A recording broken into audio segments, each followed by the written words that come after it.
There was a blazing start to Election Day was the furthest thing from the minds of residents living near the Seventh-day Adventist Church in Exchange St. Anne. But lo and behold, the rude awakening, like a thief in the dead of night, it greeted them on Monday morning. With the details, here's Angela Melville. We were prowling around in St. Anne. One of the divisions we were going to keep our eyes on is the Exchange Division.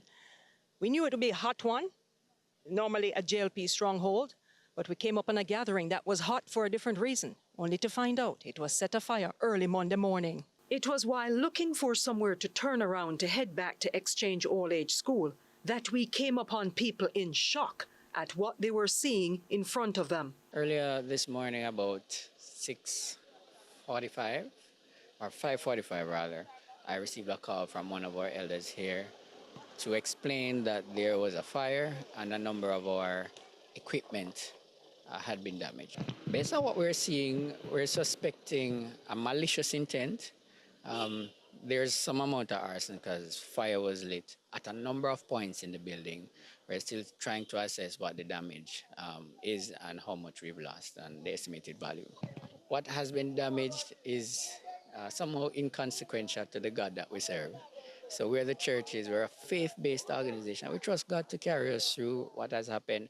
We still see God's hand at work because the individuals had intended to do far more damage than what we have seen.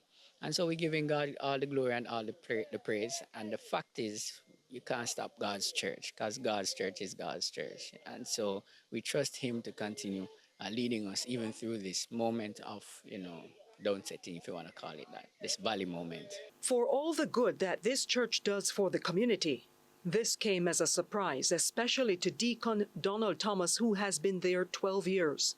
And this church is a community church, Seventh-day Adventist in Exchange, a community church. We cater for weddings, we cater for funerals, not charge, free of course.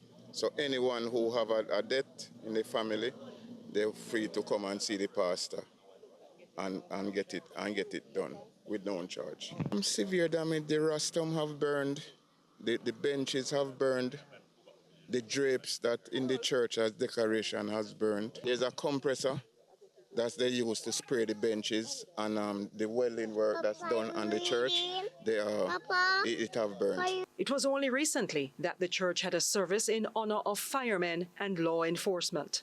Yes, 2 weeks ago, we have a prayer service for the firemen and the police. Not for the police, but for the firemen, and I was praying for the entire, workforce. Angela Melville, CVM News.